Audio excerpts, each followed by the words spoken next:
नमस्कार। और मैं हूं सतीश मिश्र, एक नए एपिसोड को लेकर आपके ऑफ द रिकॉर्ड बातों का, जिसमें आप उन घटनाओं को, उन संदर्भों को सुनते हैं जिसको आपने कहीं पढ़ा या सुना नहीं होगा। तो इस बार हम बात करेंगे साउथ अफ्रीका के धुरंधर खिलाड़ी जॉन्टी रोड्स की। मैं आपको एक बात बताऊं, मुझे वे क्रिकेटर, वे खिलाड़ी बहुत अच्छे लगते हैं जिन्होंने अपने क्रिकेटी कैरियर से अलग भी बहुत कुछ किया होगा। जैसे दक्षिण भारत के जितने लगभग अधिकांश खिलाड़ी हैं, जैसे श्रीकांत हों, श्रीनाथ, कुंबले, द्रविड़, ये सब इंजीनियर हैं। अश्विन, इन लोगों ने पढ़ाई को एक मूल आधार बना के और तब स्पोर्ट्स के सहारे खड़े हुए, न कि सचिन, गावस्कर या विराट कोहली जैसे खिलाड़ी जिनको पढ़ाई का इतना जोर नहीं रहा। तो ये मेरी व्यक्तिगत पसंद है। मुझे पसंद, पता नहीं कि आपको क्या अच्छा लगता है, लेकिन इस संदर्भ में मुझे जॉन्टी का कैरियर बड़ा अच्छा लगता है। वो एक ऐसा खिलाड़ी रहा जो स्टार्ट से ही, पहले से वो लगभग हर खेल में खेलते रहे। स्कूल के दौरान तो वो 8 से 10 खेलों में एक्सेल करते रहे। एंड क्या आपको विश्वास होगा कि 1996 के बार्सिलोना ओलंपिक के लिए जो टीम चुनी गई थी साउथ अफ्रीका की, हॉकी की, ओलंपिक की, उसका वो सदस्य थे। जी हाँ, वे इतने बढ़िया फुटबॉलर हैं, उतने ही अच्छे क्रिकेटर हैं, उतने ही अच्छे बैडमिंटन खिलाड़ी हैं।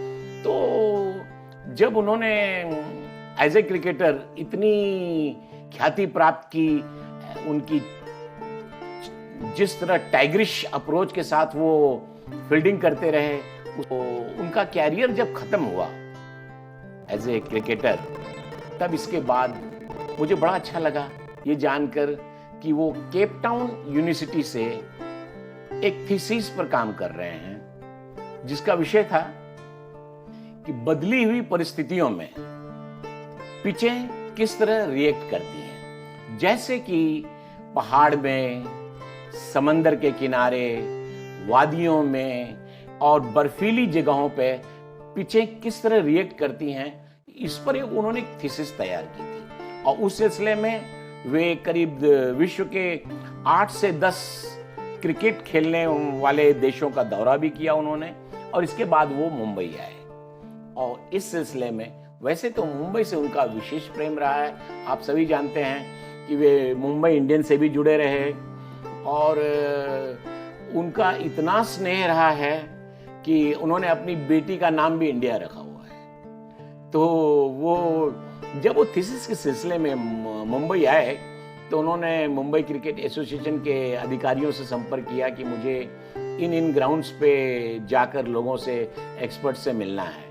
तो उन्होंने काफ़ी ब्रेबॉर्न स्टेडियम में, बाद में वो बांद्रा कुर्ला कॉम्प्लेक्स भी गए, वहाँ से फिर कांदीवली वेस्ट में भी गए थे, ब्रेबॉर्न वानखेड़े स्टेडियम में गए।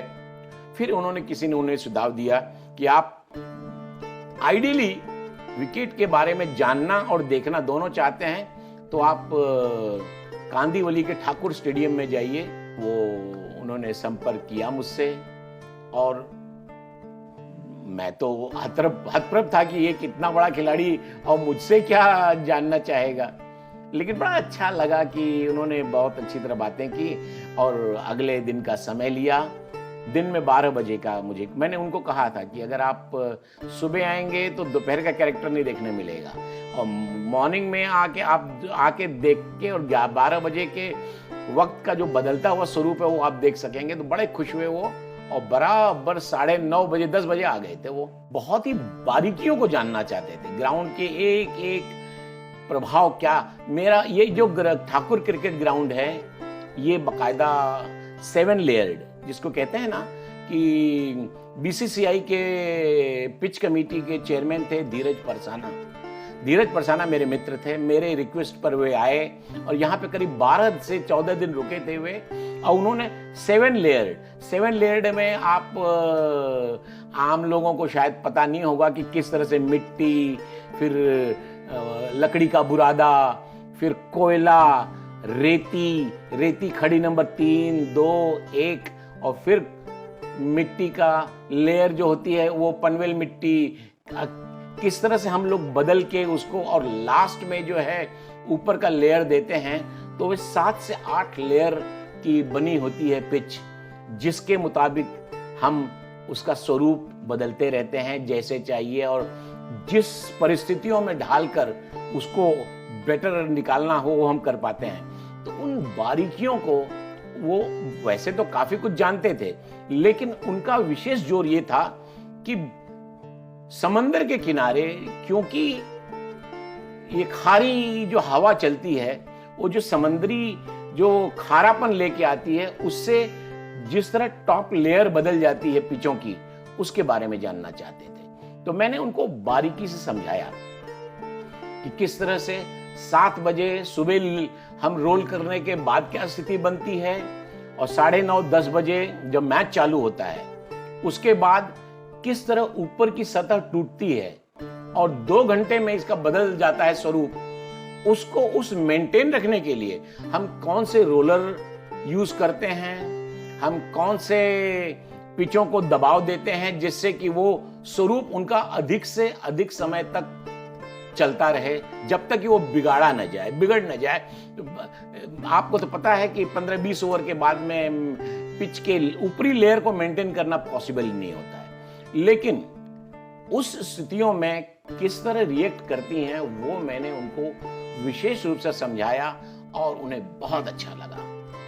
जॉन्टी मेरे लिए एक बबलिंग कैरेक्टर ही नहीं है, वो अपने आप में इतना कुछ जानते हैं, इतना कुछ पहचानते हैं।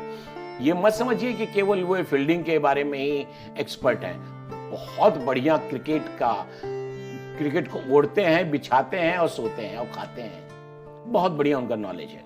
तो उन्होंने मुझसे कहा कि मैं साउथ अफ्रीका, पॉलिटिकली वो बहुत अवेयर हैं, वो कहते हैं कि साउथ अफ्रीका में अब फ्यूचर नहीं है।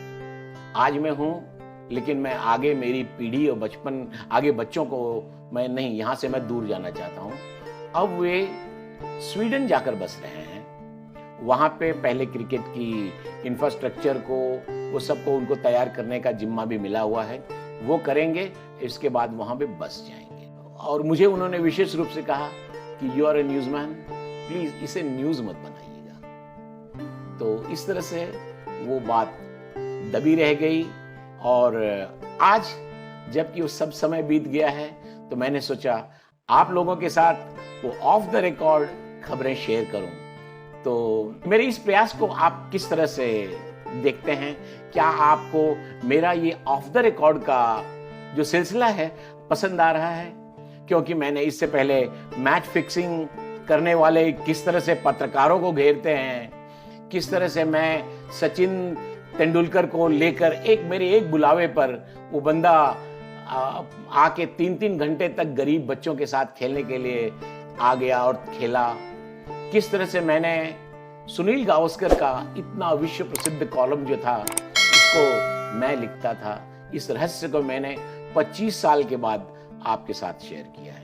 इसी तरह मैंने बताया है कि रवि शास्त्री किस तरह अपने कैरियर को लेकर कितने परेशान थे, और किस तरह वो मुझे लेकर अपने घर ले जाने के लिए मेरे ऑफिस के नीचे 2 घंटे तक रुके रहे और मुझे लेके घर गए। पिछले एपिसोड्स में मैंने इन सब पर भी चर्चा की हुई है, कृपया उसे भी आप देखिएगा। मैं क्रिकेट ही नहीं बल्कि फिल्म स्टार्स, नेताओं, सबकी खबरें ऑफ द रिकॉर्ड बातों को लेकर आऊंगा।